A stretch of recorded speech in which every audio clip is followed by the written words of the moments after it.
we could where to start, right? We'll get to Kamala Harris, the running mate, and all that kind of talk. But what about Donald Trump today? I don't know if you saw it out of this event where black journalists, NABJ in Chicago. The comment that's getting the most attention, it seems, is this one and what he said about Kamala Harris. Let's watch. I've known her a long time indirectly, not directly very much, and she was always of Indian heritage, and she was only promoting Indian heritage. I didn't know she was black until a number of years ago when she happened to turn black, and now she wants to be known as black. So I don't know, is she Indian or is she black? She is always identified as a black woman. She went to a historically black college. That was it, happened to turn black. I mean, what would you say about what we all saw here earlier this afternoon? I think, first of all, this was the most consequential event since Kamala's ascension to likely nominee of the Democratic presidential ticket. This was a big deal. President Trump hoped to broaden his appeal to the black voters. There's some statistical evidence to suggest that he was experiencing some success with young black men. But this was a train wreck. This was, in the words of Jean-Pierre, this was repulsive. This was insulting. I am personally very sensitive about this issue because I had my late parents, my Puerto Rican Catholic dad, and my New Jersey Jewish mother. So people would say, particularly non-Puerto Ricans would say, he's not really Puerto Rican, he's Jewish, or he's not really Jewish, he's Puerto Rican. You know, it is insulting. It is when people are what they live their lives to be.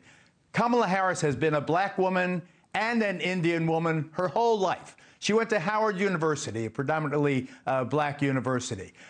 She's been, as a district attorney and attorney general and senator, she has advocated for minority rights, particularly black citizens. And I'm not saying that she focused just on minorities, but she has self-identified herself as a black Asian woman, as a black woman whose mother was Asian, that she is what she says she is. And for Donald Trump to try to take that cut, to try to take that hit, to belittle her blackness in front of an all-black crowd or a largely black crowd of journalists was really, I thought, aggressive and nasty and unnecessary.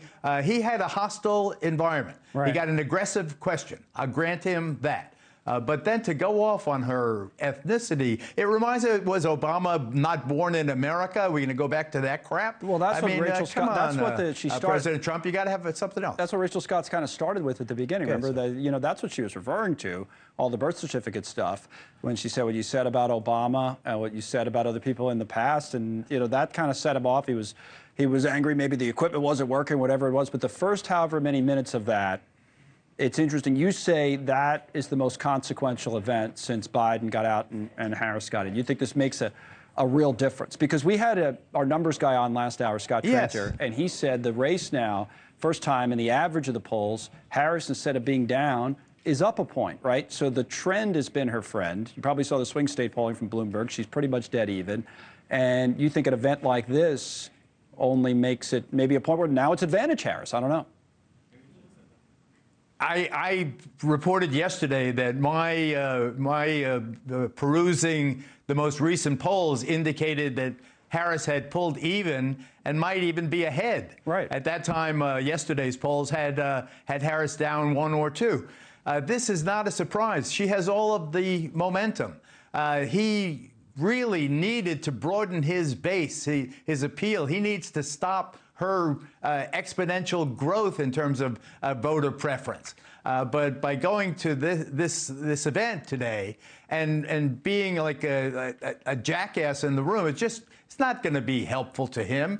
Rachel Scott of ABC is a very well-regarded senior correspondent covering the political beat. He tried to treat her like she was a high school journalist, for goodness sake. Yeah. And I think that any momentum he had going forward in terms of young black men, if a young black man, if for any reason thinks Trump is cool, what he did today was not cool. It was the opposite of cool, Connell. We'll see what the impact. Thanks so much for watching. Just go to joinnn.com to find News Nation on your television provider. And don't forget to click the red subscribe button below to get more of News Nation's fact-driven, unbiased coverage.